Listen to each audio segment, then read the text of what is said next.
G'day listeners and welcome back to the Keeper League podcast. We're the AFL fantasy podcast that doesn't talk about the superstars. We only talk about the lesser knowns and the ones that are going to bring you value to your draft keeper leagues. My name's Hef and I'm joined by my co-host Kays. How you going, mate? Good. How for yourself? Yep, not too bad. I noticed you were just reading the AFL record. What's so special about this edition? Oh, that's right. There's a fantasy special in there, right? Is it? Yeah. Is your article in there? I don't have an article in there. Oh, No. well, then it's definitely a special edition because you're everywhere else on the AFL website. So it's nice to have something that's not, heft-tainted. So No, I'm sure you're pretty happy about that, mate. No, don't say that. But it would be nice if the 2022 edition has a touch of Hollywood about it. We'll have to talk to Warnie about that. You have to ask the people at AFL Fantasy nicely, Case. But let's not get our hopes up. They're doing enough to help us as it is. So beggars can't be choosers is what I always say, Case. But anyway. It's not what you said off air, but you know. Moving on. So I guess before we begin, we'll give a big shout out to our Melbourne listeners who are in their last day of lockdown. Fingers crossed it's their last day. Then they can get on the beers tomorrow night, or they could actually, if they really wanted to, get on the Remedy kombuchas, which is probably our preferred drink here at the Keeper League podcast. Wildberry again this week. Don't mess around.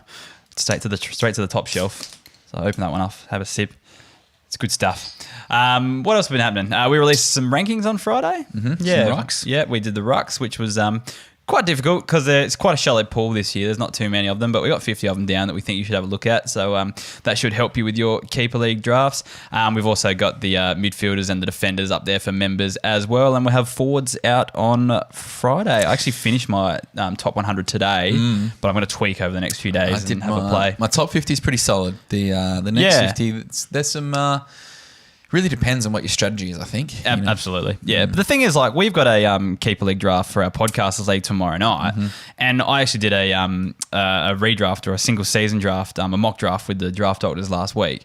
And the players in the pool you get more excited about because they're good for keeper leagues, you know what I mean? But if you have to draft those kind of players that are left in the redraft league or the single season draft league, you're just sitting there going like, oh, these are absolute dregs. Like, I don't know who's there. But I think in our league, I think Robbie Gray was available. There's like a few decent forwards in there and stuff like that. Jake Zeeble. Yeah, there's Jeremy actually Cameron. decent ones you could actually grab that. Yeah, Jeremy Cameron's a big one who's available. And he's actually good for the future, not just for the teams that are topping up for the finals. Like me. Yeah, so yeah, of course. So that's a pretty, exciting thing to come about. So that's what makes Keeper League so great, really. What else? We mentioned it before. We got another article on the AFL website this week. I got my face on there this week as well. I made a video to get it up there. So, yeah. Is that what the video is for? Just purely to get Hollywood out there a bit more? Yeah, a bit more vanity. Nah, I'm trying to make more content that's a bit more relatable and stuff that we can kind of reuse as well that's kind of, makes sense long term. You know what it's like, being like an AFL fantasy podcaster. Like you say one thing one week and it's completely out of date the week the next. It'd be good to actually have some stuff out there that's kind of evergreen, they say. Serious question. Where are you in the ranks of like Port Adelaide #1 ticket holder? Like, is it Koshi who's #1 ticket holder? I'm up there, but no, I didn't even get an invite to top the. five, top I didn't 10? even get an invite to the intraclub on the weekend, so I'm obviously not up there. Yeah, why is that? I don't know. I just thought making waves in the fantasy sphere. Nah, not quite yet. I'll soon be up there, but Koshi's the president, not the #1 ticket holder anymore. I don't even know who the #1 ticket holder is at the moment. Is it your mate Tarrant? No. We'll talk about him later, but no, it's not. Anyway, speaking of Port Adelaide, I had a chat with Lewy, who's now a Keeper League correspondent. I'm referring to him as because he's the Lane Kicking podcast is no more. So we released that chat out for our members and basically had a look at the Port Adelaide internal trial and actually caught up with a few players after the game as well. Just got a bit of an inside scoop there. So how did he get a ticket to the game? Don't worry about it. No, he didn't actually just watch it on the thing, but he caught up with anyway. Don't ruin it. We're making it sound like he actually got an exclusive invite, but he did catch up. No one would have known. He did catch. I'm not a liar, Case. Okay. He did catch up with some players afterwards, though. So that's an important one. We actually might play a snippet of that now for you to see what's in store. And if you're a member, or if you're not a member, you can think about signing up to gain access to that chat. But let's have a listen to a snippet of that now. First player I want to hear about was Connor Rozee. What was his role on the weekend? Yeah, so there's been a bit of conjecture with his role on the weekend because Port Adelaide put out a highlights clip, of course, and Connor Rozee kicking 6 goals. All 6 of those goals were on the highlights. So a lot of coaches thought that he was continuing to play that forward role, but in the first half, that's when Port Adelaide were trying to play Port Adelaide football. They had set positions, set structures. After halftime, that all went out the window, and that's when Connor Rozee got on the end of a lot of his easy goals. But in the first half, he was playing predominantly midfield, pushing hard up forward, spreading for marks at the contest. You know, he was a little bit Pendlebury-like, and that's the sort of player that I think he plays like as well. So he found plenty of the footy, pushed hard to still impact the scoreboard, and I think he's going to be a really good fantasy scoring option in 2021. All right, big raps there. From the same draft class, though, Zachy Butters. A lot of coaches out there thinking he might play a fair bit of midfield this season. Was there anything that gave us the indication that he would on the weekend? Yeah, so Zach Butters, he was definitely pushing up the ground. He sort of, it seemed like he floated between that midfield half-forward role a little bit.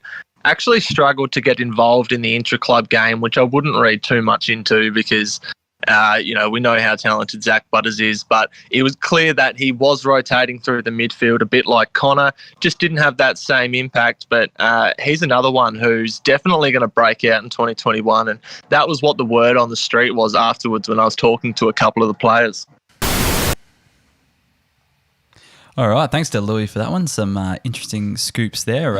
Yeah, that was just the big ones too, just right there was Connor Rozee and Zach Butters, but there was a few more players that are probably more likely to be available in your Keeper League drafts that he chatted about too later on in that chat. So yeah, if you want to gain access to the full chat, head to keeperleaguepod.com.au and sign up as a member.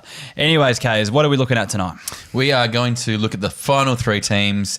So we've got Sydney, West Coast and the Western Bulldogs. We'll go through there. Best 22s and some Keeper League relevant players. And obviously, if you've been following along, you'll know. But if you are a first-time listener, welcome. But also, I suppose when we talk about a few things, we'll talk about drafts. So if we do mention the word draft, we're talking about as if you're already in an established Keeper League and where they kind of fall in a redraft, I suppose. But if you like what you're listening to, sign up to be a member, and there'll be all of this content available all throughout the year for you too. So let's get stuck into it, Hef. I'm excited about this next team. All right, let's get stuck into the first team of the night.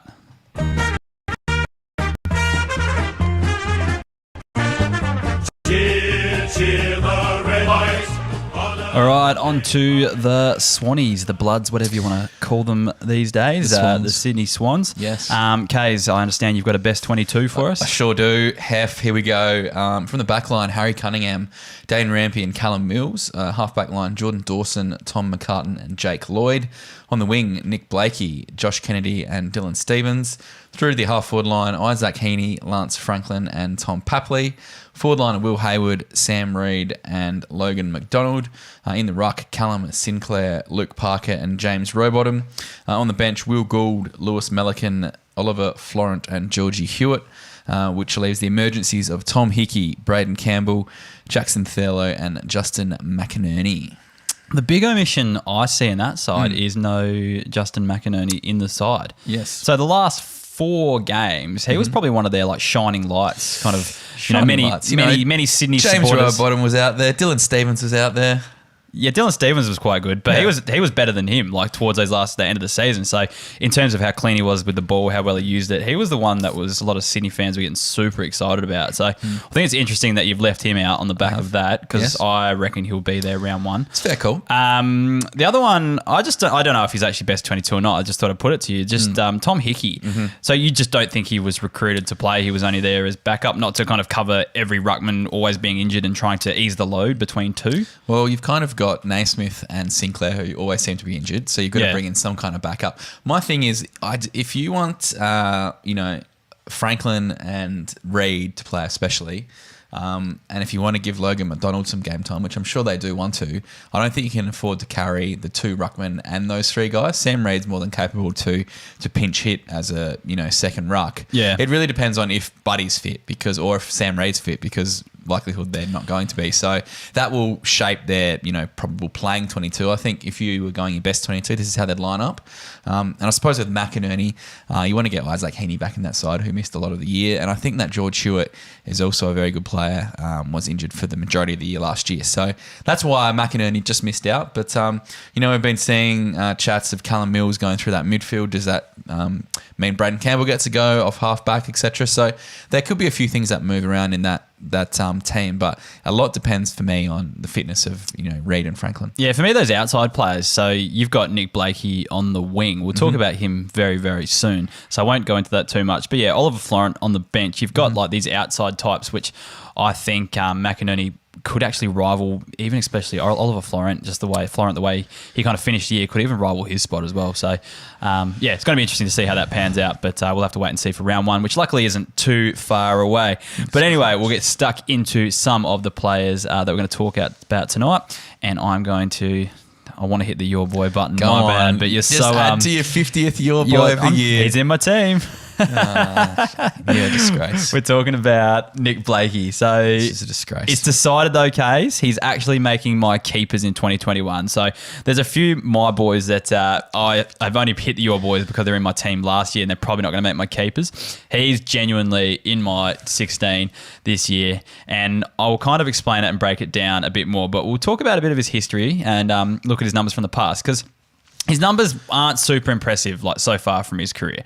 All right, so he played 21 games. Kind of like Harry Schoenberg, not that impressive, but all of a sudden he's the best player ever. Let me get on. Yeah, just like that. Look, he played 21 games in his debut season, only averaged 49.3 in that season. Then his second season played, I can't remember if it was last year was second season, but 2020, he played 16 games last year and averaged 47.1, which was a 58.9 BCV. So 10-point improvement going there. Coming into his third year breakout season. He started playing up forward earlier in his career, and he was actually recruited as a tall key forward, but he never really played that role for Sydney. He sort of just roamed the forward lines. But then looking at the end of last year, I thought personally he was on the wing, so running up and down the field and playing that outside role. But this is a great start, and this is from the Draft Doctors draft kit. So along with the AFL Record Fantasy Edition, go and get yourself the Draft Doctors draft kit as well, because they're great fantasy resources. And also get Moreira's Magic, by the way, because that's bloody amazing, that thing. But anyway, with all those things, a stat that I got from the Draft Doctors draft kit, that he actually accumulated 50 centre bounce attendances and averaged, that was from round 12 onwards. So round 12 onwards, he kind of got chucked in the middle and attended 50 centre bounces for the rest of the season. And then he averaged 68 BCV from that point onwards. So with the attending the centre bounces, I still think he was playing a little bit of outside, but he was it was just showing that he had a really good mix between that inside and outside game for a big fella. And I think that's fantasy gold, really. Look, and the 68 might not sound huge from that point onwards, but he was not conditioned to play in the midfield. Like, you watch some of his games, he was absolutely blowing, and his time on ground dropped in those games as well. So the reports are that he spent the pre-season training with the mids. So you should have the tank to do it this season. I know everyone trains with the mids. Everyone trains with the mids, but he wasn't really. He honestly 100% wasn't conditioned to play midfield last year. He was just so cooked when he was playing in there, but still doing pretty well. This year, I reckon that's something they really would have worked on with him. So look, it's still pretty speculative. A big player playing in the middle. Look at Jared Brander last year. A big fella that they tried to play on a wing, that sort of stuff. It doesn't always work out, so it's pretty speculative. But I reckon there's heaps of potential with this kid, particularly with how high he went in the draft. Because he was a zone selection, he could have actually gone higher than I think the pick 5 he was taken at as well. He was right up the top in a super strong draft. So I'm really excited for this guy. Now, I reckon I've spoken about him for about 20 minutes now, Kay. So do you want to have a word to say about Nick Blakey? I'd love to argue with you, but I'm also quite excited about Blakey. Yes, He's especially got the DPP status this year, which is very handy. Obviously, we know with how the forwards are looking. So, I think he's got plenty of potential. For me, just looks really solid on a wing. Yes, if obviously he can get into that midfield for the CBA is good, but I think they're kind of covered there with Kennedy, Parker, Hewitt, a few of those guys, even Mills or Heaney going through there. So I'm not too excited about that, but I'm excited about the ability for him to go up and down that wing and score quite nicely this year. So third year breakout, very keen on Nick as well. Oh, good to hear. Now I'm going to talk about one of my favourites. I'm not going to label him my boy because I don't throw it away willy-nilly like you. And I've already got 9 of my 10, and he's on the borderline. I'll name my final 10th player before the start of the season. But obviously talking about James Rowbottom coming into his magical third year breakout season 2. So he improved on his 2019 debut average of 63 to produce a 56, which is a 70 BCV in his second year. So a nice little increase there. To be honest, I probably expected a little bit more from him, but to be saying that, he's still on the improve, and we do know that the second year blues do happen. So unfortunately for coaches, loses his forward status this year, which means you almost have to take a bit more of a punt on him as opposed to what you would have last year with the centre forward. But look, he had 3 80s and 2 70s in his first season, 2019, and he improved those scores to notch up 3 90s last year. So a bit more of a higher ceiling, which is really good. He also had heaps of games in the BCV 50s, which just can be a bit of a coach killer for a guy who you've invested in, but at the same time, second year blues, 50, if that's your worst score as a forward, it's probably not the worst. So he had plenty of run through the midfield last year, which I do like, as it shows the Swans are keen on him going into that midfield rotation. The other thing as well, he only averaged 77% time on ground, so I think there's plenty of opportunity for that to grow. Now, yesterday, I think I threw out a tweet saying that Rowbottom will be the Brayshaw of 2021. That's right, I saw that. Now, Big I'd call. like to compare. So Brayshaw went from 66 to 69 to 95, and Rowbottom has gone from 63 to 70. Could he push up that 90s as well? I reckon there's a big chance he can. He's actually 2 points per game up on what Brayshaw was in his second year. Plus, he's above him in the breakout tracker. Your very, very nice resource, Hef. So trust the process, trust the breakout tracker, and he's on track for a big third year. And if you want to row back to the Brayshaw comparison, there's going to be the opportunity for him to play more midfield like there was Brayshaw at Fremantle in that gut. So I'm very, very confident that he's going to have a big year. Plenty of talent. Fantasy now. Stick with him. You will not regret it. What changed? Like this time last year, you were slamming Brayshaw, saying he wasn't going to break out. He wasn't going to take that next step. He wasn't good enough. And now you're going, drawing similar comparisons. Well, it's on stats. And I just go, obviously I doubted him, but he delivered the goods, and I think that Rowbottom's kind of on a similar trajectory. So why would you not get on board? Do you reckon your your Kennedys, and I guess Parker's a little bit younger, but when he moves on, he's part of that kind of next wave of the midfield? Because it's actually kind of a bit of a tough makeup to actually work out who's going to be the kind of next up and coming inside midfielders anyway. I think the outside ones are pretty clear cut, but the inside ones, it's a bit a bit subjective as to who actually steps up and becomes their next premier midfielder, really. Well, it's interesting. Kennedy's obviously maybe got a year or two left. Yeah. Parker's still not that old. Yeah. But, I think the midfields, especially now with less rotations and, back to longer quarters like we've didn't have last year, you're going to have to be fitter. You're going to have a few more guys run through there, and it should be some more points. Yeah, definitely. We'll talk about another guy that probably could benefit from the rotations as well, because this guy's got a big tank, and that's Dylan Stevens. So this guy was really high in our 2019 fantasy draftees calculations. Showed some really good signs in the underage stuff. He averaged 87 at the under-18 champs and averaged 78.6 playing Sandfield, gaining some real man experience there. He averaged 57, which is a 71.3 BCV last season, which is pretty impressive for a debut season, I think. Also averaged 64.3 from his last 3, which is an 80.4 BCV. His top score of the year came in the final round. That was a 73, a 91.3 BCV, which kept us all wanting more in 2021.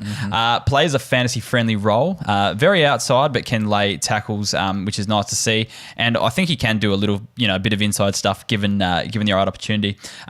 A lot of people are reminded of Lachie Whitfield when they see this guy plays as well. So I'm a big fan. If he's available in your league, get on board. I got him super late in our mock draft, which I was pretty happy with.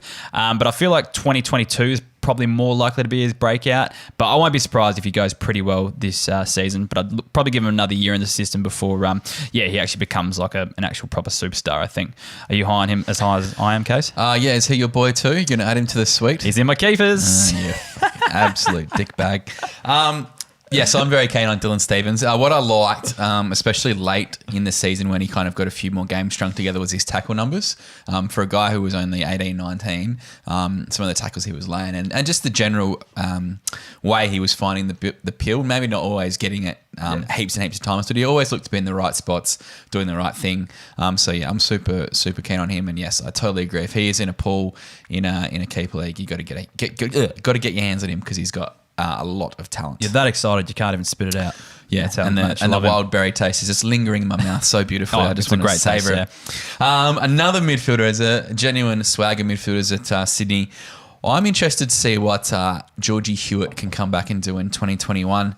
A guy a lot of people would have forgotten about because we're talking about your Stevens, Rowbottoms, Blakeleys, etc., McInerney's a bit later on. But I think Hewitt was one of the better Swans back in 2019. He was actually one of the better scorers and one of the better players. So he actually didn't miss a game from 2017 to 2019. And then I think he played 6 or 7 games last year and then got injured, and we didn't see him again after round 7. He averaged 75 in 2019, and that's when he was about 23 and on that precipice of kind of coming into his, footballing pedigree. Did register 3 90s and 300 in that year, so did show that he can go large, which we do like from a young player. Interesting to see the makeup of the Swans midfield this year, obviously. I think he's a part of it, which is why I've got him in my best 22. But he's a guy who relies a bit more on tackles and a lot more of the ball because he does handball a bit more. So he does need to play that inside role. With the imminent end of Josh Kennedy, is he fighting someone like Rowbottom for that inside mid? Do we see Parker play a bit more up forward to let these guys go through midfield? I'm not too sure. I really think for the Swans, the Amy practice match is going to be a big one for me because you're going to see where, these 6 or 7, pretty high quality young mids all play. Yeah. So with someone like George Hewitt, he's not going to be capable on anyone's list really, but I think he's worth a mid to late pickup. Because if he can play and gets into his 2019 kind of form, he could, make up an M5 to M7 in your side. There won't be too much risk either. He's 25, so there's still plenty of years left in him to become, put his name forward to be a keeper. I don't know if he'll ever be a year in, year out keeper, but one of those guys you can always go back to the well each year and top up. With a 3rd, 4th, 5th round pick for a guy who's pretty consistent. But once again, I think we just need to see how the Swans line up in that Amy match, see what they're looking like. But I'm confident he can get back to some good scores if he can get on the park. Just reading this quality publication right here, says he came second in the best and fairest in 2019. That's a big rap for a kid like him. So, hopefully he can get back to that sort of form because, I did not know he was that He was good. Yeah. He was bloody good. He was that good for Sydney. Yeah. Anyway, let's move on. Justin McInerney. I got a bit mad that you didn't have him in your best 22Ks, but I'm going to make my case right here and hopefully I can change your mind after this. So he debuted in 2019, only played 1 game and only had 1 disposal for the entire game. So keeper. I thought he was finished. Sure you didn't know my boy him after that. No, absolutely not. I haven't my boyed him now. But anyway, I thought he was finished. Wasn't up to AFL standard. Get out. Played again type thing. But he worked really hard to get into his into the best 22 at the start of 2020. And that's something after doing a bit of research, I think that's something that the Sydney fans really love about him is how hard he actually works and how hard he actually works on improving himself in his game as well. But yeah, got into the side and mainly played on the wing for the year. Had a few quarters here and there up forward and kicked a few goals as well, which was kind of nice. But he only averaged 44 from the first 4 games. That's a 55 BCV. And he looked a little bit lost early and then got dropped after round 5. But when he came back in at the end of the season, he looked like a new man. Played the same role, and like I said, a few stints up forward, not enough to get DPP, but had a few quarters up there and things like that. But he just looked super classy. He had great decision making and used the ball really well by foot. I think it was 71% how well he used it by foot. From his last 5 games of the season, he averaged 55, which is a 69.5. And this included a low score of 40, which kind of dented that average a little bit. But that built up as the season went on. He had 64 points against Essendon. That was an 80 BCV, and then 74 in the final game of the year. That's a 92.5. He kept us wanting more, just like Stevens did as well. I still think he probably needs another year of development before he becomes like ultra permanent lock and load in that best 22. But outside midfielder, so I can't see him going super huge because he doesn't have the inside kind of game, but could eventually round out your midfield nicely as like your M5, 6, 7 around that range. Yeah. Similar kind of scoring output potentially as someone like George Hewitt. Different roles, but similar output. Looking back, he averaged 79 in the NEFL in that 2019 season. So pretty solid numbers for a first-year player. That's pretty low for NEFL, really. But, when you're 18, 19, it's not too bad. Look, I think he's one you can look at. I think he's definitely around that top, 26 players at the Swans and should be in that side at some stage. All right, cool. Let's move on to your next player. Lucky last for the Swannies, I'm going to go with Tom Papley. So one of the best small forwards in the game. Had a solid 2020 fantasy-wise, averaged the 73 BCV, which was just a touch down on his 75 he registered in 2019. Good thing about someone like Papley, he had a decent floor. 48 BCV, which is about a 60, was his lowest score for the year, which is pretty good for a small forward who doesn't always, have big games. But to the eye, I reckon last year he seemed to add a few more strings to his bow. Do you reckon, Hef? Especially after that request to trading to Carlton, he kind of looked a bit more of a complete player, I think, after not going there. But look, for someone like him, he had 89% time on ground.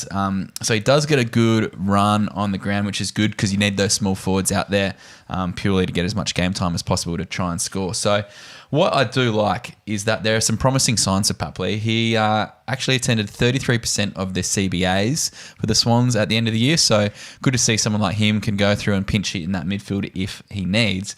But the other thing is, inaccuracy really cost him. He kicked 26 goals, 27. Wow. So a few more straight kicks there, and there's another 5 points per game easily on that average. So he's only 24. For me, it seems like he's been around a lot longer, but he's still quite young. And to be honest, it wouldn't surprise me if there's a bit of a boost, especially if the Swans keep improving. Once he keeps coming into the prime of his career, now till the next, 3 or 4 years, I genuinely believe he could push the 80s without too much effort, especially if he can, get a few more easy kicks through that high half forward and just make one of those points a goal. I think there's a lot of value in Papley. Do you keep him? I suppose that's a good question. We know forwards are pretty light on this year. Wouldn't talk you out of it, but if he's someone in the draft, I'd be looking at him in the first couple rounds, I reckon. I'm not as big on Papley. I just don't see what separates him from all the other small forwards in the comp. Really, they just don't score well. Probably a 73 average. Yeah, a little bit. Are you taking that year? This year? Yes, you are. Every day of the week. Yeah, I don't know. Oh, sorry, you're keeping, Justin McInerney. I don't have him. I wish I did, but I don't. No, he wouldn't make my keepers anyway. But he'd probably make. Who's going keepers. to score more this year, Papley or Blakey? Sorry. Oh, that's a good question. I reckon Blakey's going to. He's got more of a midfield role. I'm happy to back in Papley. That floor or that average is perfect. If your forward isn't you got to remember score that less than 60, the BCV isn't a perfect science though. But he's averaged 75 the year before. Yeah, okay. That's perfect science. That's fair. But then he's gone backwards then, really. Yeah, just. Yeah, so I don't know. I don't see where he's going to go. I think he's a great... He could be your 16th or 20th keeper or something like that, and I think that would be a good decision. Or someone like me who needs some forwards in their side, I'd target him early in my draft. We all need forwards in our side, Kays. Hopefully we can find some in this next side.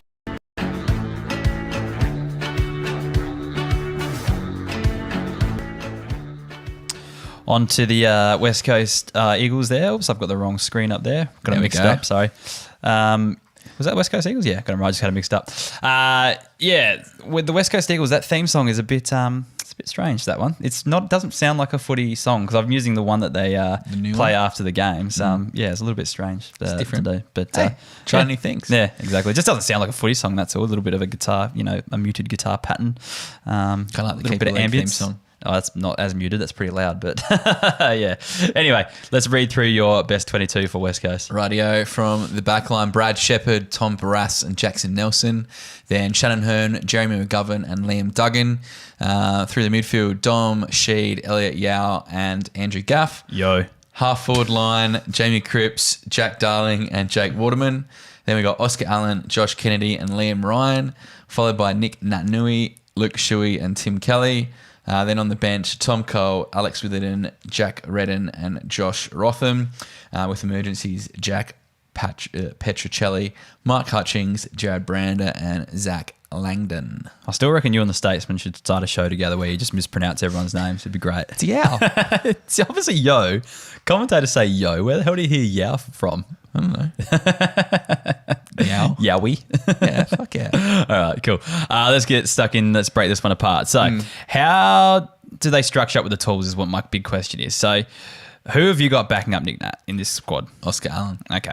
So I don't disagree with that whatsoever, but a lot of people think that they want to start kind of using him as their main key forward as a transition from Kennedy. Can't play three key forwards of Darling, Kennedy and Allen. Yeah. Well, they can play three forwards. Yeah, but clubs do. But you got Jake Waterman who plays very tall. They're not necessarily nimble three blokes. So yes, and someone like Waterman can play tall. Yeah. So and Nick Nat is handy forward. So you just can't have I think you can't afford to then play, I don't know, Nathan Vardy and that. It's just too top heavy. Yeah, and Vardy's not very good either. So, Premiership ruckman, isn't he? yeah, a few of my West Coast mates don't reckon Vardy will play again. But yeah, I don't know.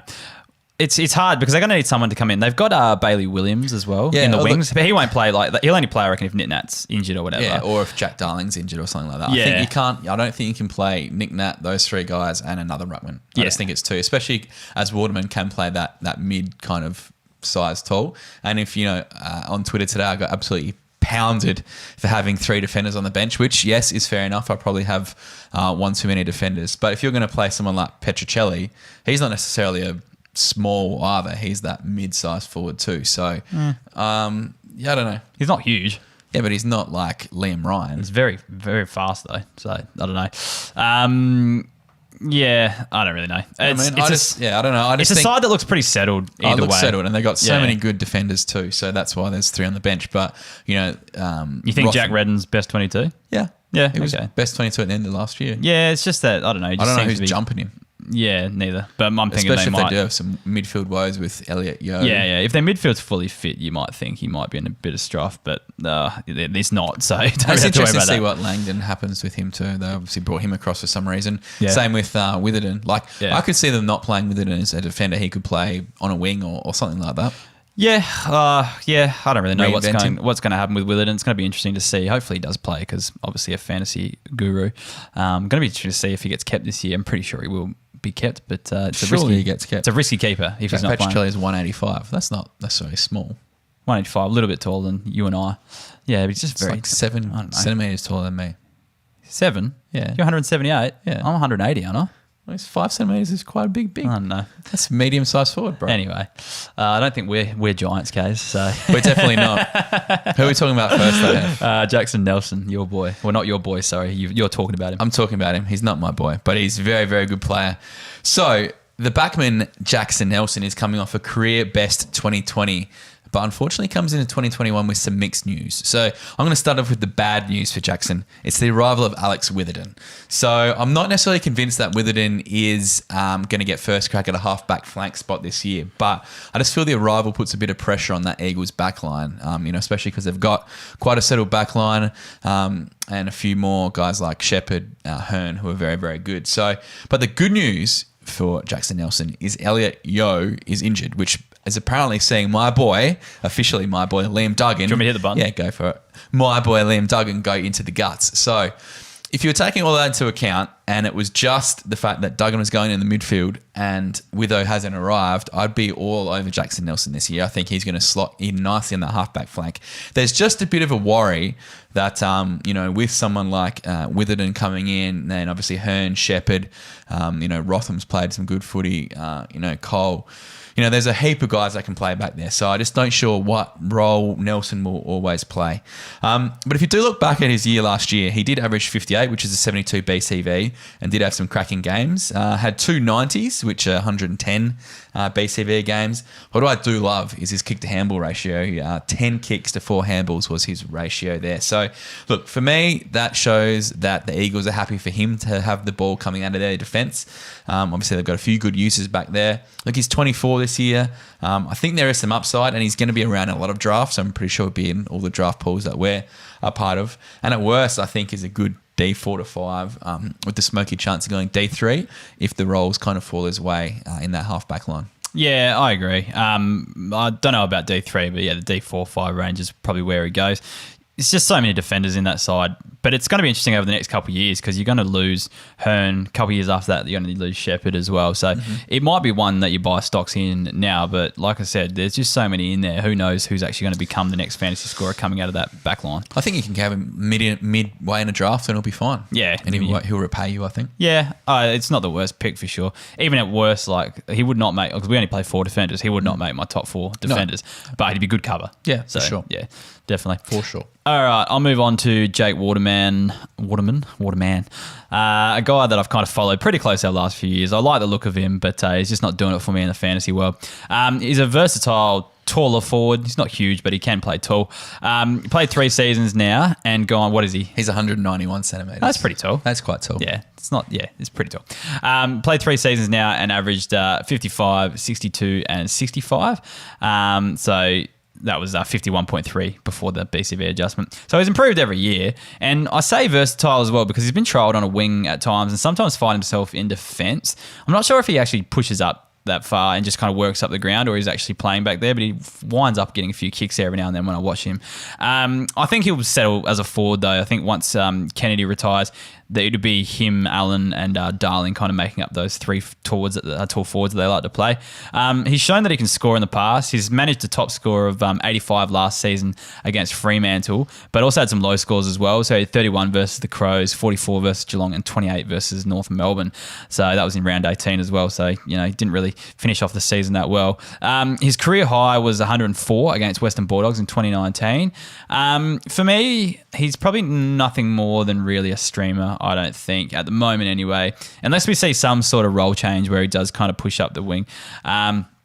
Be interesting, like with Brander, because is someone that they kind of played up there a bit more. He could actually, there's talk of him going back forward a bit more, so it could actually move. Waterman out of the forward line because, like I said, he's shown that he can play in other positions, and West Coast have tried playing taller players on the wing before, so.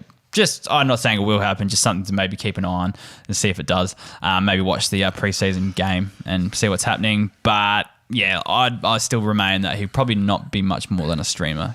Yeah, he's a guy that could potentially play that high half forward role, the lead up kind of role, and there's a bit of fantasy value on that. But saying that they do have 3 pretty good bigger forwards, and he's kind of one just maybe to play against the weaker sides when West Coast is going to beat up on them. Yeah. Liam Ryan is the guy I'm going to talk about next. Hey, it was a career PB season for Flying Ryan last year, bumping up his average 13 points per game from a 57 to a 70, obviously adjusted there.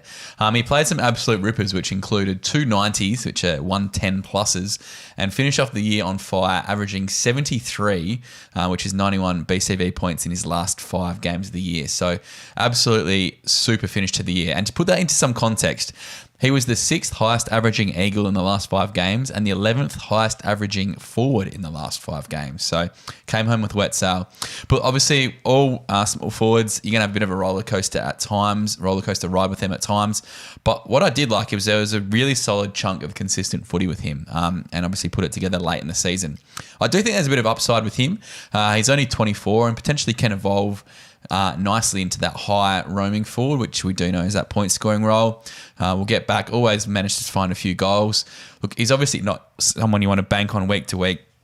So like we were talking about with Watermelon, he's probably a good streamer or bench cover. Look, he's more than handy, and I think it'd be interesting to see his role in that Amy match, just to see if some of that consistencies come over to 2021. Would just be a late pickup in a draft, but I think as a streamer, he could be very, very handy, especially if we can see more of that footy he played in last year. So you don't think he'd be a keeper if you owned him? No. Oh, damn. He's actually in my team. And I was going to hit the Your Boy button. No, I was only kidding. I was not. I'm not considering keeping him at all. But I just wanted to tease you with pressing. But would you consider redrafting him? Yeah, definitely. Yeah. I'll tell you a bit of a story with him. In the prelim, I think it was, to get into the grand final, he was the one I chose to bench. Out of the 3 forwards I was trying to think, Blakey was one of them. Ryan was another one, and I can't remember who the other one was, and I chose to bench him, and he was the one that turned up, I think. It was that big game you mentioned before. So good point there with that, because we know that there'll be no Thursday night teams and everything is basically going to be, every league has to play a rolling lockout. So, and someone like Liam Ryan is the perfect rolling lockout player, because he's either going to go get you 30 or he could get you 100, and that could be the difference between winning a game. So one of our listeners actually suggested we do a streaming options or Sunday streamers type thing as well. So people that you might want to hold on to for the end of the week, might be a good idea for an article or something like that. So we'll have to keep that in mind. Good idea. Yeah, definitely. I'll move on to Josh Rotham. So he was quite good last season. Averaged 50.5, which was 63.1 from his 10 games in 2020. Up from his average of 55 in 2020, which is a good improvement, I guess. He's another versatile player. He's quite athletic, but capable of playing that third tall type role, mainly in defence. That's the issue with him, though, really, because he's good not having to play tall, but it depends on the opposition and what injuries they've got. So he hit a purple patch in the middle of last season, I think from rounds 11 to 15. He actually averaged 64.4 in that patch, which is 80 BCV. And a lot of people were coming hard at me for not giving him enough credit on the podcast. But I said, like, McGovern was out and there was going to be, he will have to play taller at times. And that kind of did come to fruition towards the end. So the times he went big, McGovern was out of the side. And then when McGovern came in, he wasn't actually scoring as well. So it's just interesting. When he was scoring big, McGovern was in the side. That's what I meant. Yes. So, he's another streamer for me. If Eagles are fully fit, then they're going to be playing against sides. If they don't play against sides that don't have another third tall up forward, he could go okay against those. So they're the teams you want to stream him against. But I reckon you probably just avoid him at other times because it's too unpredictable just to know what type of role he's going to play week to week, unless it's quite clear that they don't have another tall left to match up on. He's a solid defender. Yeah. I think, I'd rather someone like Jackson Nelson than Josh Rotham. Yeah, same. But, look, if you're going late in a draft, I think, he's fine because he's probably going to play most weeks and will at least put some points up for you and, can fill a gap if needed be in your side. For sure. Oscar Allen is the guy I'm going to talk about. Started 2020 quite hot, but he did cool down towards the end of the year. Looks like he's going to be a star, and it's going to be interesting to see the makeup of the Eagles forward line again this year.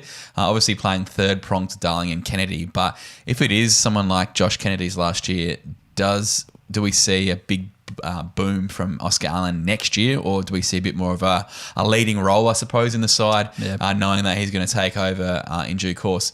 Kicked 16 goals, which is pretty good for your, third tall in their third year of footy. And he's just another one of those young key forwards who can ruck a bit, can give you a few, 5 to 10 hit out points per game, especially if we do see that Nick Nat's going to ruck solo. So one to watch week to week, because I reckon if they're not going to play a Vardy or something to be the backup ruck, you'd have more confidence in fielding Allen just to kind of get a few more cheap touches with hit outs. It's great to see them getting the games in there. And I think, with these young key forwards that we're seeing playing now, or even, if you want to ruck him, the fact that they're getting games into a guy like this so young, it's only going to be more beneficial maybe next year or the next couple of years where they're actually playing, whereas a lot of teams hold these tall key forwards back. So it's going to be an absolute points bonanza, I think, maybe in a year or two once he really fills out his body, gets that number one key forward role at the West Coast Eagles. And look, I think what is nice is the ultimate footy gods have given him ruck status. So you've got the ruck forward DPP, which could be quite handy ruck cover, especially if you don't really want to take a handcuff or something like that. Or if you are handcuffed to Nick Nat and he is quite injury prone over the last few years. And someone like Allen could come in while he won't be the ruckman. You'd probably bring in a Bailey Williams or something like that, or a Vardy. But if you've got him handcuffed, then you've got him only go to. But if you're playing, if you don't have that many spots in your side, I reckon he's a good pickup just having that ruck DPP. Yeah, I do worry about the key forwards as well. It's going to be interesting to slate. I thought you would join the key forward fan club last year. Now you're off them again. No, I do. I just don't see him as one like that is. He's not a Harry McKay, Kai. Not the big fellas that are going to clunk everything and kick bags of 6 and 7 each week. He's kind of too athletic, and they're the ones I kind of worry about as much because they just get kind of knocked over in the marking contest and stuff like that. But he can get out and lead as well. But it's going to be interesting to see with the change in rotations, like. Key forwards tend to do the most, or key position players do a lot of kilometres on the ground because they have to push up to be part of the zone and stuff like that. If rotations come down, they might not be able to do that. So there might be a few more stay-at-home forwards. Who knows? Is there changes to where they start as well? Is that? I don't actually know. Yeah, I think. I think they have to start in the position in their 50. Is that right? No, yeah, that's right. But they're not in the goal square or anything like that. I couldn't remember. That wasn't. There's so many rules getting thrown out in the VFL and the AFLW. I can't remember which ones actually come into the AFL. But anyway, we'll just disregard that one because it probably isn't happening. But so it's just going to be interesting to see how the key forwards make up. So there's probably a chance that he becomes okay. But I don't know. I think key forwards are still, especially the kind of athletic types, they're a bit more fraught with danger, I reckon. I think he's going to be okay. Okay, then. You can believe that, and that's fine. Finish us off, Hef. Who All you right, got? let's go with Jared Brander, so another tall fella. He was a former first-round draft pick, drafted as a tall forward, but played on the wing last season. Averaged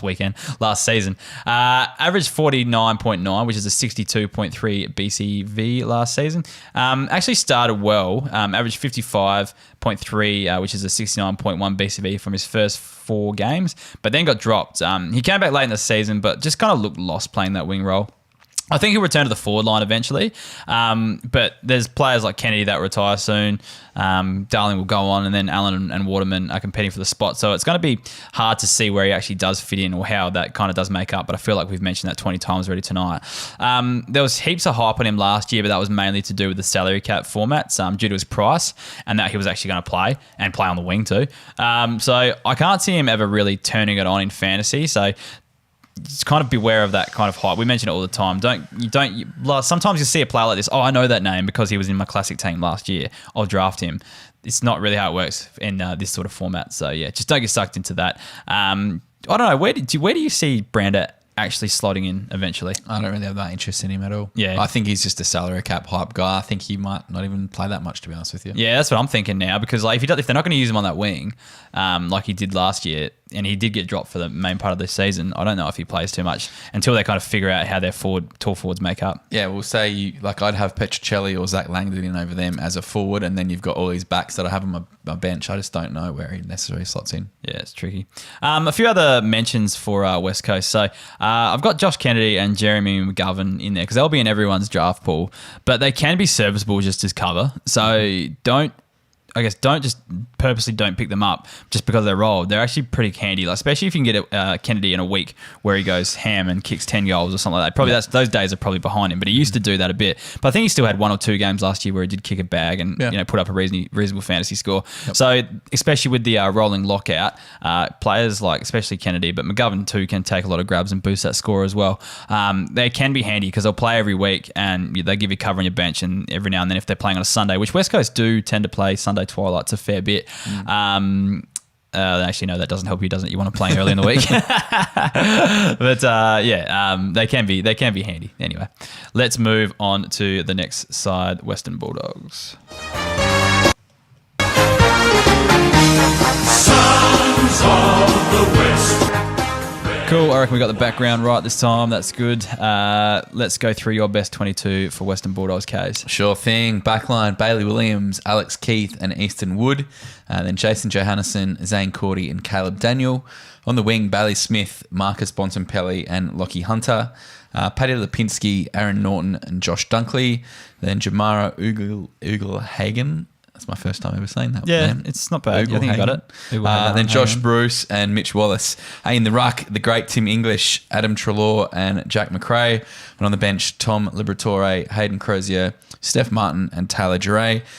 Being Ed Richards, Bailey Dale, Josh Shackey and Toby McLean as emergencies. I think you've got this one pretty spot on, pretty close the way they will line up for round 1.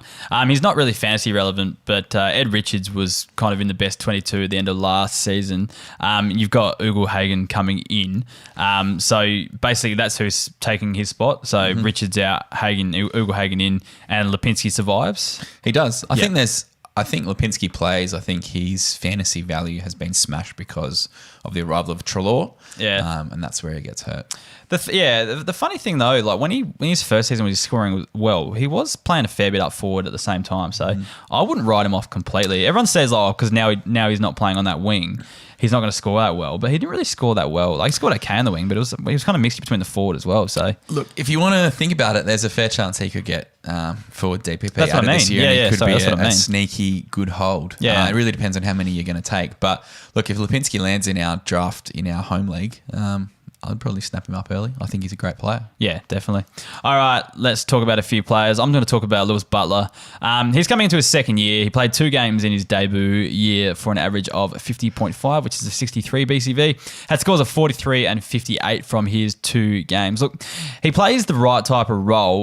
He was one of the best ball-winning defenders in the NAB League of his draft year. He was top 5 for disposals and uncontested possessions at that underage level. Excelled in similar stats areas at the Under-18 Championships 2 in 2019. He averaged 60 in the NAB League, which isn't great, but 77 at the state champ, so he stepped it up a bit there. The issue is with him, he doesn't really take marks, so that's where you kind of, I guess, your possession-winning defenders, if they take lots of marks in defence, they're generally pretty good scorers, but he doesn't really take that many. So that's going to hinder his fantasy output. He also doesn't have the most effective kick either, so that'll probably hinder him a little bit in terms of selection. So I can't see him playing too much this season because there's quite a few of those running type defenders ahead of him at Western Bulldogs, or at least 2 or 3 that are definitely going to get picked ahead of him. He might be one for the future though, just because he's a bit of an accumulator. But yeah, I just worry about him not having the kind of efficiency and also not being able to mark the footy, taking any contested marks. He might not hit the same kind of scoring potential at AFL level.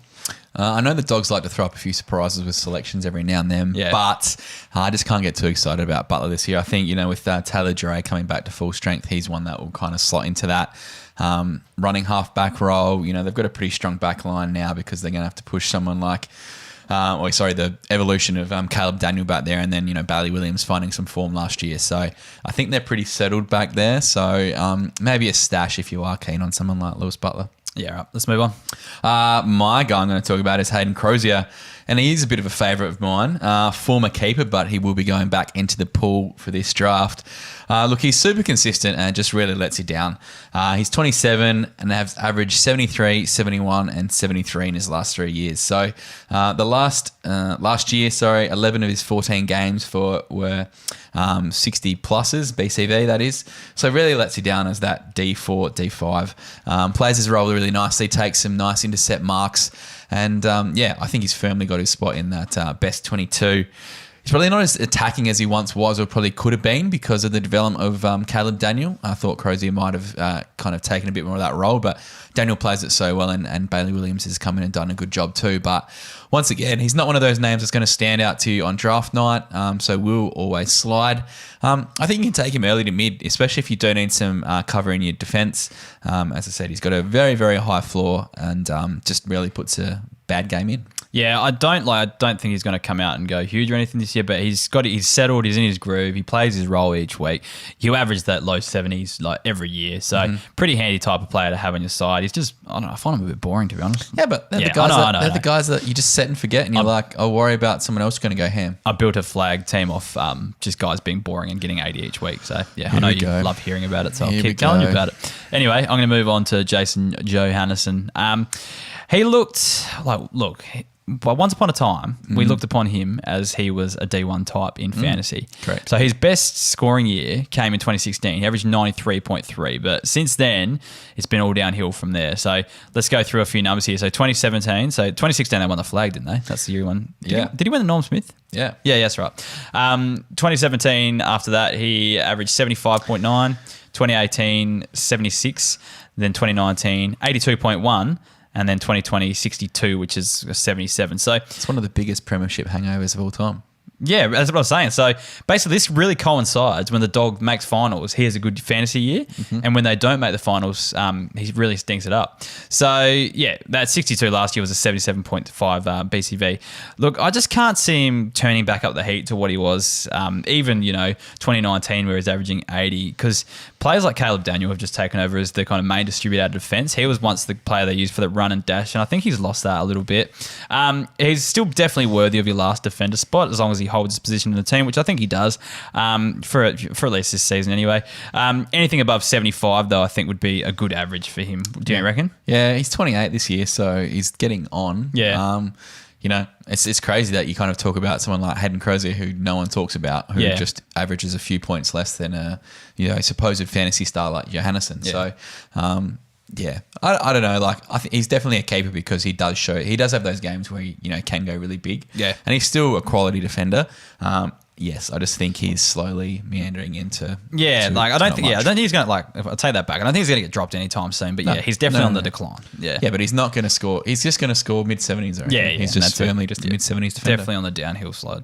Yep. Right now, I actually get to talk about one of my boys. Hit it, Hef. Aaron Norton, the astronaut. Now, fingers crossed we get to see the best of him this year and he can go through 2020 injury-free. Played 22 games in 2019 and averaged 64 points in his second year of footy. Absolutely dominated some games too. 2 80s, 2 90s and 2 100s, including a 125-point PB against the Tigers. Look, the injury interrupted 2020. Just means we didn't see the best of him, with the highlight being his 6-goal outing against the Crows for an 86-point 107 BCV game. Look, all reports he's fit and firing this season, so look out.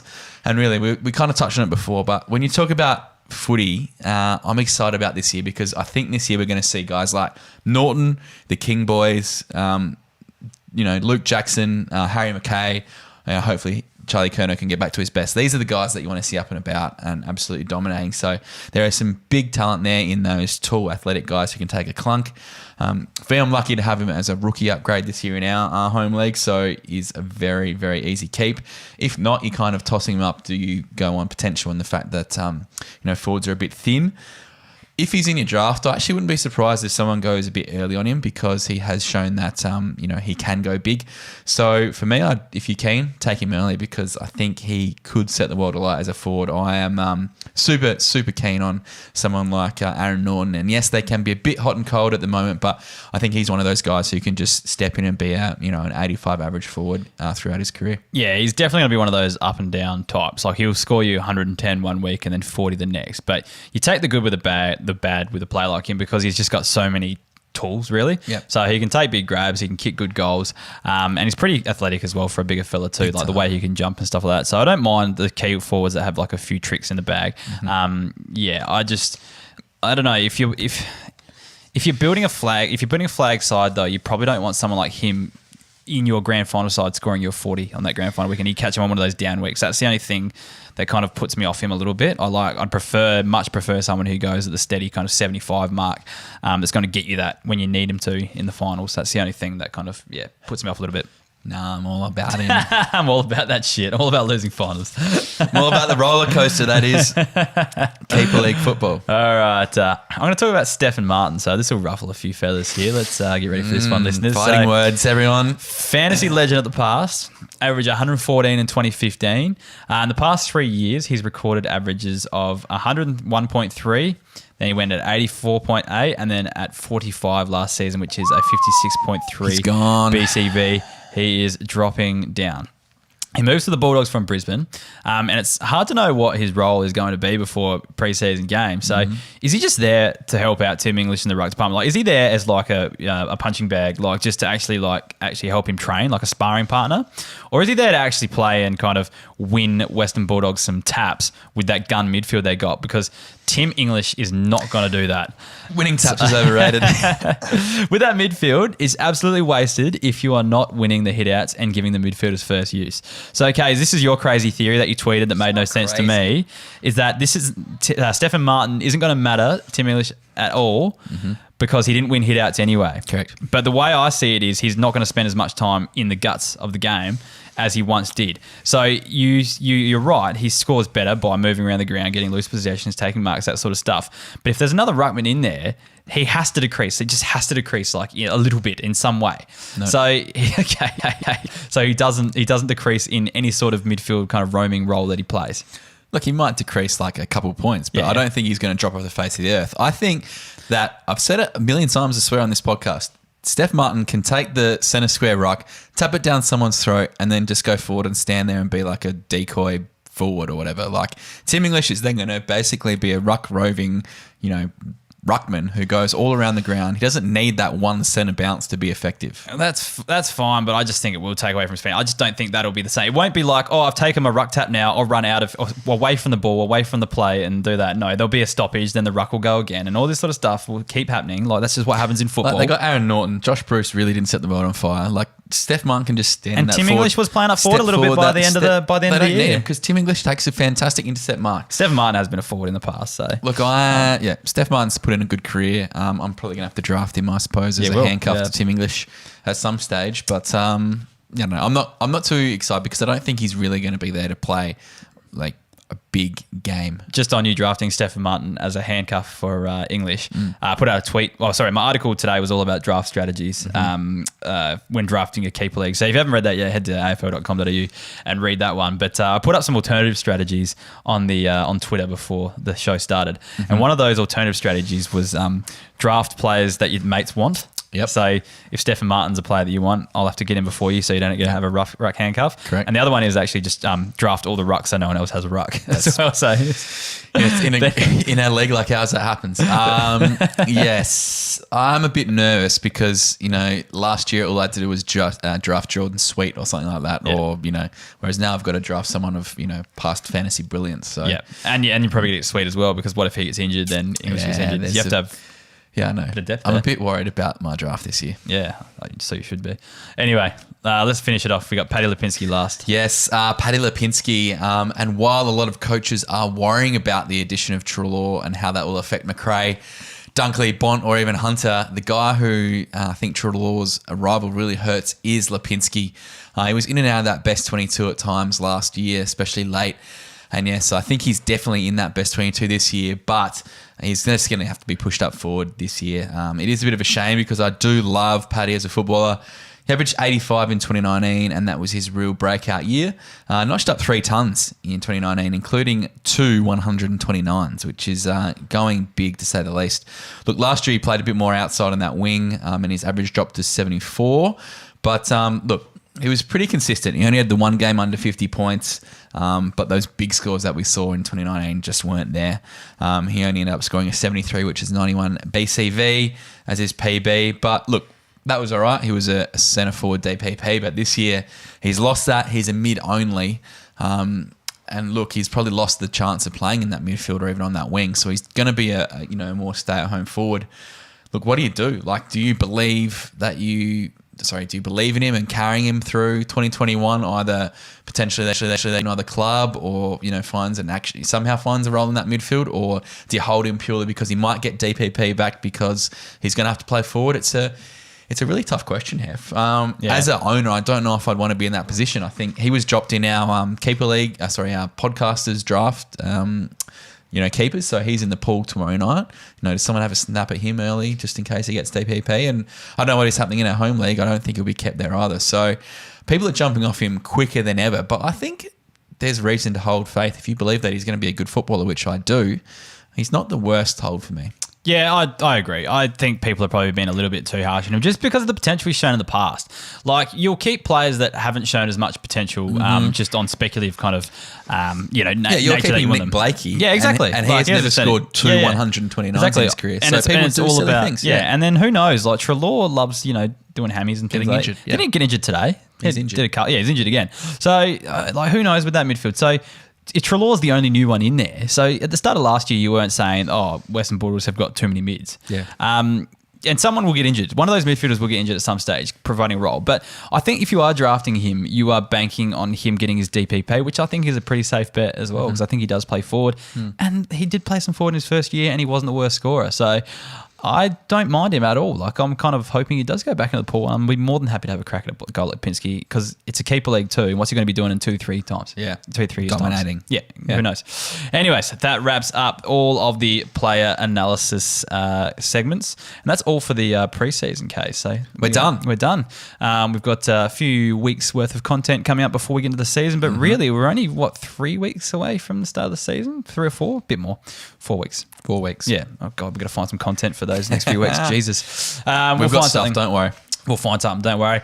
We could even do a podcast on our rankings even, K's, because they're all out for our members of the Keeper League podcast. So our members now have access to our top 100 midfielders and defenders and also our top 50 ruck rankings. And we've got a forward, the complete sets of the forwards are coming out on Friday. So, if you enjoy the podcast, then consider supporting what we do and signing up as a member. Everything we make goes back into the pod to make it bigger and better than what it was previously. And I reckon we've stayed true to that. We've kind of got bigger and better every year. We've got this Your head's got bigger. Yeah, that's true. Good one, Kaz. I like that one. We've got this sweet green screen behind us, which is not actually a TV screen like people might think if they're watching the stream. A few cameras, all that sort of stuff. New mics. We're probably going to need a new interface soon because ours keeps skipping and I cannot find out what the problem is. But yeah, so thanks members for all that to keep the podcast going, because there is quite a few costs associated with it. So again, if you enjoy what we do and you get something out of this every week, just consider joining up as a member and helping us out and keeping the podcast moving forward. But yeah, you also get all our premium resources as a reward for doing so as well. So these are stuff that we take to drafts, things that help us pick the keeper players that we want and stuff like that. So these are the draftee numbers and the podcast we did on the draftees as well. We also got the breakout tracker, which is really good at for detecting the next breakouts. So yeah, we read out gold members each week. So Kays, I reckon you can read them out this week. Rightio, I'll go with Nicholas Westerman, Brody Jarrod, Andrew Zanker, Ben Mortimer, and Matt Tarrant. So Matt Tarrant, he's a gold member. He's also a really good friend of mine, but he's also the Fringe magician in Adelaide, who's got a show at Gluttony. I think every night of the Fringe, he's just smashing it out and going big. So I've seen 3 or 4 of his shows. You've been to a couple, haven't you? Been to a couple. He's very good. He's really, really good. He's won every Fringe award, that you could probably think of. Year after year, he keeps winning them. And he's, a really good bloke too. He even hooked up Kays with the ticket to the Port Adelaide versus Essendon game last year that Kays didn't even turn up for. So I was supporting my local football team. Yeah, right. Just kind of just burnt him there. I support the little guys. I'm not obsessed with, the top echelon of society like you are, Hollywood. I'm, one for the little guys. All right. So anyway, his Fringe show, Happy, starts on Friday. So if you're in Adelaide, you can go see him at Gluttony, and he hangs out the front for photos and meet and greets afterwards. So if you do go, can you go up to him afterwards and just say the Keeper League podcast sent you? Because we want to see if we actually have any kind of pull as influencers. So it's a really good show too. It's great for I don't know about the show, kids as well. Kids can go too. So a lot of our listeners are in that demographic where they do have kids, and it's actually really good because it's magic and stuff like that. And it's not cool. It's not lame magic either. Like rabbits out of hat. It's cool, like mentalism and cards and crazy stuff, and pulling fishing hooks out of his mouth and things like that. That's what it was last year anyway, without giving too much away. So it's pretty good. But anyway, if you're keen to go see it, check it out. And if you do go, tell them the Keeper League podcast sent you. Then hopefully we do have some kind of pull. Anyway, if you're keen to sign up, the links are in the description. Check below. There's also a link for some merch in there as well. So use 20T for a discount there if you want that. All right, Kays, we've got a podcast review. I want you to read this one out, Kays. Okay. It's from Wilson Loveheart. It says, "What a pod. Hef is a guru. More people need to listen and take him seriously. Kays needs to listen and learn more. Put all that together and you've got yourself a perfect pod." Why is your iTunes account named burner account named Wilson Hart? I don't know what you're talking about, Kays. I do not have a burner account. This guy is I need to listen more. I listen to everything you say. You're always chatting to people online and shit while I'm doing my breakdowns. I think he means listen more and then employ it to your team so it actually wins. I think that's what he actually means. So it is your burner account. No. It just doesn't make any sense. I don't know who you are, Wilson, but it's very cryptic. I think it's a great review. Probably my favourite one so far. I can't wait to make my review next week. I honestly did not write that. Someone out there, Wilson, can you, if you're out there, can you reveal yourself to Kays? Maybe send a message just to say you're not my burner account. And how would I know that's not your burner account? I'll do it when I'm around. I'll do it right now while we're on the pod. Get on the chat or something like that. I don't know. Oh, it's a nice review anyway. I suppose the first line, and then it just dribbles after that. Oh, that was a great one. I'm glad we chucked that one in there. Anyways, Kays, let's get stuck. Oh, sorry. Yeah, if you want to get involved and get on a review, you can actually post your question in there as well. So you get that read out before the listener question starts. So listen, Wilson. It's a good little tactic there. I think Kays is off you there, Wilson. Anyway, let's get into the listener questions.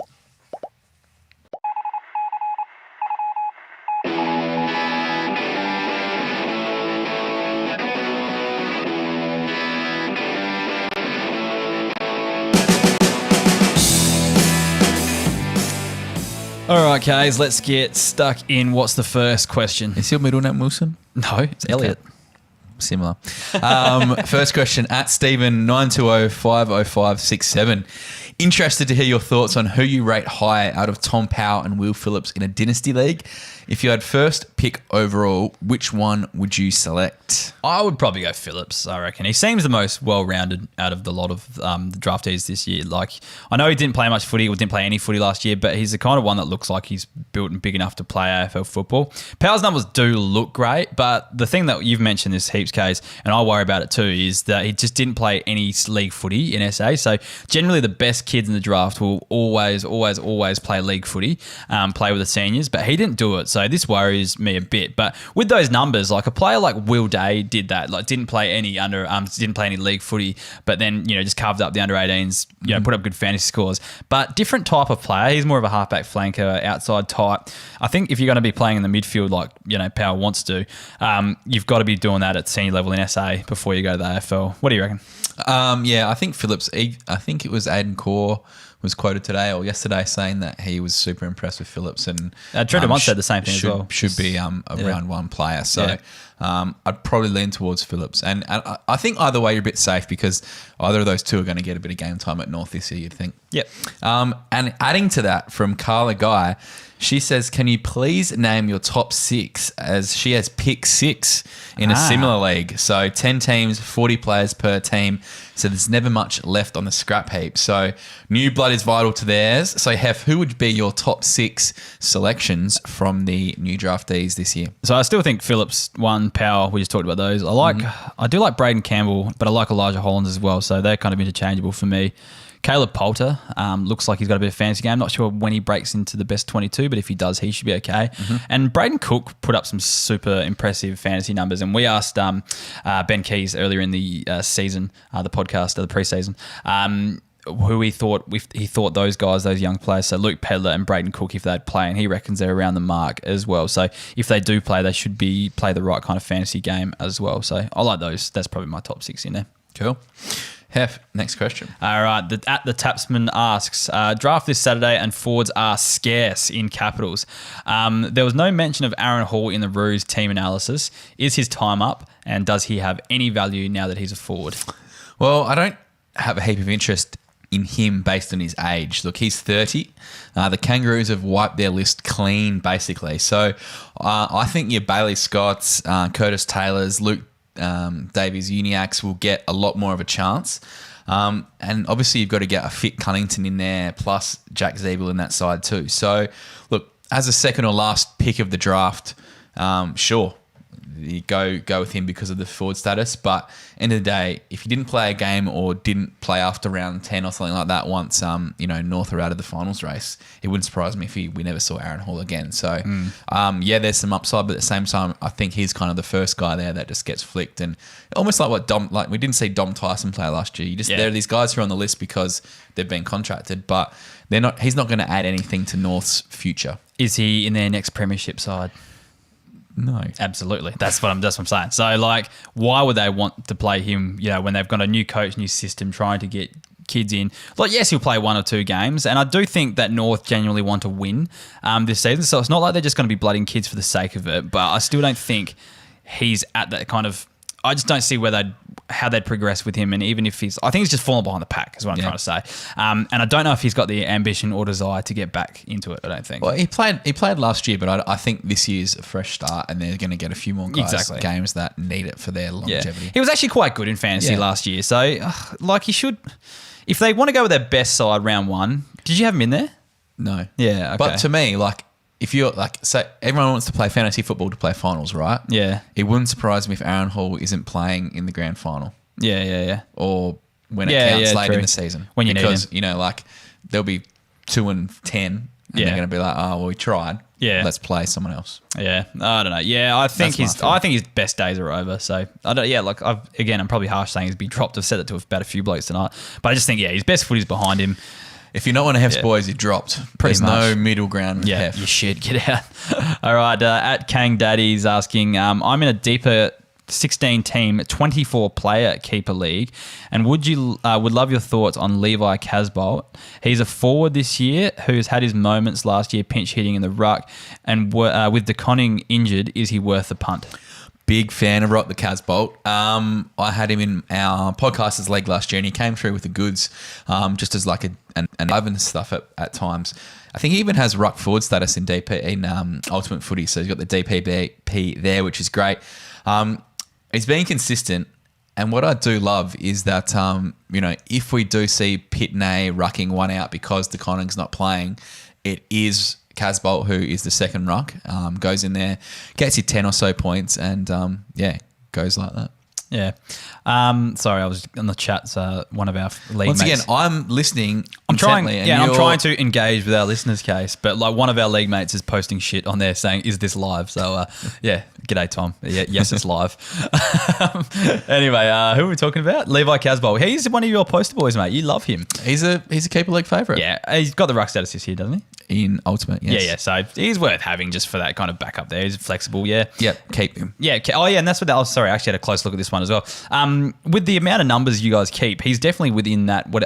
I'm not very good at maths, but 16 teams times 24, he's definitely within whatever that number is. So, yes, keep About him. 250. Yeah, keep him. He's fine. Next question, Case. Is Florent, sorry, this is from Dan Cobb24. Is Florent capable of taking the next step as a fantasy accumulator? How does he rank against guys like Stevens and Rowbottom and even Braden Campbell? All right, with Florent, Rowbottom, so I guess he's kind of a bit more of an inside player, so it's a bit of a different role in a way.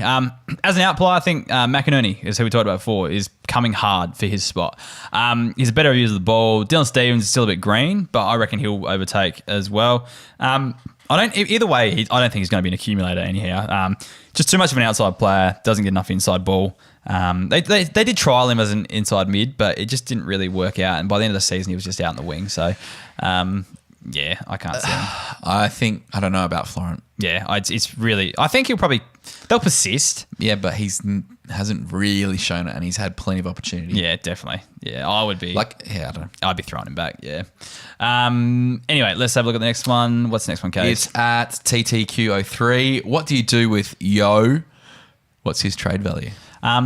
Doesn't really have much just with the injury, I don't think. Like, you're not going to get his full value. You're never going to get someone's full value when they're injured. So there's no point trading him when they're injured. That's probably the hardest Especially part. at the start of a season where everyone Yeah. has optimism. Yeah, and everyone wants to just kind of absolutely screw you over in trades as well. I'd hold on to him, and when he gets up and running, he's a pretty reasonable fantasy scorer. He's borderline primo a couple of years ago. He's only 27 years old as well, so he's got plenty of time to come back. Let's hopefully he gets over the injury this year. But yeah, if you trade him now, you won't get his full value, so I feel like it's going to be wasted. The only time you consider is if you're really pushing hard for a flag, but even if you are, there's a chance he comes back at the end of the year and scores pretty well for you. So you just got to weather the storm for now, I think. Agreed. Yeah. At Toddman84, please rank 1 to 4 Hef, Jamie Elliott, Josh Battle, Cameron Rayner, and Jaden Stevenson. Now, out of those four, mine's probably a bit controversial that I've chosen. So I reckon I'd go Rayner first out of those. And the reason why is because he's just the most likely to keep forward status. And I think he'll probably get to an 80 average eventually, maybe this year, next year. But he'll never get more than that. But I think at his best season he'll average 80, and that's pretty handy for a forward. Stevenson, hopefully gets more midfield time. That's my second rank. But then if he does, he loses forward status there. And I'm pretty weary of the forward status at the moment.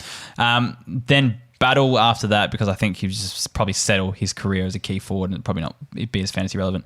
And then I think Elliott is the last one for mine, because I think he'll lose his spot in the midfield this year because they've just got no one up forward really anymore. And there's talk of DeGoey going into the midfield a bit more as well. So I reckon they might even do a bit of a swap role, because they trialled Elliott last year, and whilst he was okay, he didn't really add much to their midfield. So I think that experiment might be going backwards, and I think he might be returning to the forward line just to play his old role, which isn't a very fantasy friendly role. I'm going to switch it around. I'm going Stevenson. He's shown ability, the extra mid-time. Yes, he may lose the forward status, but I think his ceiling is much higher than any of those other three guys. Josh Battle can go in next. Consistent if he does get his fantasy-friendly role. Cam Rayner goes in third on potential. Yes, he can be an okay forward for a long time, maybe a 75er. And yeah, Elliott has had problems with injury and is the older one of the four, so he's going in fourth. At Shodu 5, keep one of Noble, Will Powell, or Ryan Burton. This is a hard one. I'm going to keep Burton just because he's got the fantasy, runs on the board in terms of fantasy. I know he's always injured. But then Noble, then Powell, they're both close second, I reckon. So I'd probably go Noble just because I'm a bit more confident on his spot on the side. But Powell is up and coming and could kind of rocket into that kind of outside halfback, maybe even a wing role at Gold Coast as well. So Burton keep because I think he's just the best best potential. When he's at his best, he's going to be the best scorer. But then the other two, I don't think you can go wrong with any of them. What do you reckon? Yeah, Burton's the keeper out of those two. Yeah. I think the other two you can always pick up off a waiver wire as Burton has potential. Yep. At Time Miller, who's a better pickup in a draft, Lockie Scholl or Damon Greaves? Sorry, I'm looking at the chat. Our league mate has also just now asked, Hef, have you always had a dimple in the middle of your head, or is it only when you use your weird voice? I've never really noticed a dimple in the middle of my head, but I guess I do have one now. I'm looking at the screen. Sorry, what was the question again? I'm getting distracted here. You need to turn the chat off, Hef. Yeah, you're I not know. listening. I need to. You're doing the opposite of what I'm Wilson closing says I'm you closing do. it. No, you're not getting the context of what Wilson's saying. I know this because I wrote the comment. Nah, I'm kidding. Yeah, you fucking burn a bitch. At Time Miller says, who's a better pickup in a draft, Lockie Scholl or Damon Graves? I reckon they'll both be good. Scholl is the safer pick because we've seen him play a few more games, but the issue with him, I think he becomes a wingman, which I don't know how good that is in fantasy and how that kind of, he's competing with midfielders. So I don't know how well he's going to score in that way. Greaves is more risky out of the options because we've only seen the 3 games, but I think he'll remain as a defender. And look, even though it's 3 games, there were 3 super, super impressive games. And with the side he's in, I know Crows are the same, but with that Hawthorn side, they're probably going backwards before they go forwards. So I think they, persist with him. So I'd probably take the punt on Greaves, I reckon. Scholl for me. They were talking him up because Roy Laird's going into the midfield apparently. So Scholl's going back. So Scholl's going back. Okay, that's kind of changed. So things a bit. I'm excited for some Scholl season this year. I think Scholl will eventually end up on a wing or something like that though. And a follow-up question from Time Miller. What's Rory Lobb's value this year as a forward? With Darcy injured and Hogan gone, surely things open up for him. Yeah, I reckon it's not a bad call regarding Lobb, but if Darcy is actually out for that long, so he won't be out for the whole year, will he? It was like I also don't think Rory Lobb's going to be their ruckman. They'll ruck Lloyd Meek. Do you reckon? We've never even seen Lloyd Meek play before. He's like never seen Riley O'Brien play. There's been opportunities. People have to have a start at some stage. But there's been opportunities, so many opportunities where they should have brought Meek in, and he's just never gone anywhere near it. He's ready now. Just one preseason now he's ready to go. Yes. All right. Yeah, I don't know. Even so, Lloyd Meek's not someone I'd probably be drafting unless like your last pick is a handcuff. I think he'll be fine. He'll be a decent ruck when Darcy's out, but I think Darcy's going to be out the whole time, and you're not going to. Well, like, what are you going to achieve in those first few weeks with having Lobb as your main ruckman? I guess. Like, he's going to be better as a forward, obviously. Yeah. But then when Darcy comes back, he just returns back to what Lobb is. So he's a pretty safe choice this year, like Lobb. Rory Lobb to have on your side. Yeah, just because of forward scarcity. But yeah. I don't think he goes that much bigger, and I don't think because Darcy's out, he's going to you get a huge bump. But when I still think Lobb is going to be the ruckman when Darcy's out. So. Yeah. Okay. Anyway, next question. At Isaac_WF, he needs an F3 in a startup league. Should he take 1, Ben Ainsworth, 2, Tomahawk, 3, draft both Fritsch and Fogarty, and field whoever works out best? And be taking, obviously, that bench, blah, blah, blah. Sorry for the long question. No worries, Isaac. Couldn't be any longer than Hef's Port wrap-up last week. So, who are you going? You're a Ainsworth, Hawkins, or the Fritsch Fogarty combo? You're saying a few funny things tonight, Case. I'm very funny. It's quite good. I'm very funny. I don't know. I still like Tomahawk. Like, if you're not too fussed about the future, and hear me out. Like, he had a big year last year, so he's at a high. But Cameron might even help him. So he might just take a bit of pressure off. Maybe he's the number 1 forward they go to. But I think Ainsworth is a really good hold for the future. And as the Suns develop, those kids develop anyway, he'll be a key contributor. And I like the punt on Lockie Fogarty too, really, because I've been high on him, and I think if he gets a run in the midfield, he's going to be a pretty good option at Carlton as well. So I don't think any of the options are bad. Now that I've talked through it, I'm probably leaning more towards Ainsworth. Every day of the week and twice on Sundays. That is... Take Ainsworth, Isaac. Yeah, Ainsworth now that I think about it. But Hawkins isn't a bad option as well. But yeah, go Ainsworth. Yeah. Simon Moore, which king will score more this season and which will be the best long term? They're literally the same guy. They look the same, they act the same, they play the same. Ben's probably a little bit different, but I think Ben will be better this year. Just because he's probably further ahead in the development without the year out of the game. I think Max will take a leap this year though, having a full season under his belt. But I reckon they'll both turn out to be pretty similar in terms of fantasy scoring. I'll go with Max being slightly better purely because he was picked 3 picks ahead in the draft. So that's about it. I'm Team Ben King. Yeah, I know you are. Last question before we get into one more, which doesn't make sense. Penultimate question. Simon Evans just says in the chat, hey boys, what order would you pick up these guys in the draft? Lockie Fogarty, Michael Gibbons, Bailey Fritsch, or Bailey Scott? Oh. If they're all your boys. They are my boys. No, they're not. There's a couple of boys in there. I would go, I'm just trying to see them on your screen there. I'm going with the safety of Mick Gibbons. Yeah, that's a safe. Mick Gibbons and Fritsch are probably the safer options. But Lockie Fogarty has plenty of upside. Bailey Scott is legit breakout contender this year. He started getting that midfield run last year. He improved his scoring last year. If you want safe, go those two that we just mentioned, which was Gibbons and who was the other one? Fritsch. And if you want to take the punt, go Scott and who was the other one? I can't see if you've taken off the screen. Scott and someone. Who was the other one? Scott and Fogarty. Fogarty, that's right. Yeah, if you want to take the punt, go with those two. Yeah. And lucky last question at Ninja Spoon 1. Rank catering options for draft night. Obviously, Remedy Kombucha is number 1. Of course, it's the official drink of fantasy football. But what food do you pair your Remedy Kombucha with? He's kind of got some, pizza, tacos, wings. Did they get a mention in our draft night food? We're usually pretty stock standard barbecue. We're a bit boring. Like barbecue washed down with like heaps of beers and Remedy Kombuchas, obviously. Sometimes there's been a bit of a KFC entree. Some nugs and chicken chips. Entree last year. Yeah, if you're into that type of thing. No, we're pretty boring. I like I think the barbecue's easy. Sausage and bread. I think we've talked about this before in previous pods. Yeah. Just sausage, bread. We did a few chicken wings, rissoles, no salad. Look, depends what you want to go with. Like if you really want to treat the boys, maybe some, Mexican, some sombreros would be nice. Oh, that'd be nice. That'd be nice. Yeah. I wish we could have some sombreros on this podcast. That'd be great. Anyway, we'll wrap it up there, I think. That's probably the end of the questions, isn't it, Case? That is it. Cool. Thanks for listening tonight. Follow us on our socials, Facebook, Twitter and Instagram at Keeper League Pod. Check out our website, keeperleaguepod.com.au. There's membership options available there if you're keen to support the podcast. And we'll be back next week with something to fill the void between the Team Analysis podcast and the actual Amy game starting. We got some stuff lined up. Don't worry, listeners. We're going to actually have a few beers this weekend and nut some stuff out. So it's going to be good. And we'll catch you next week. See you then.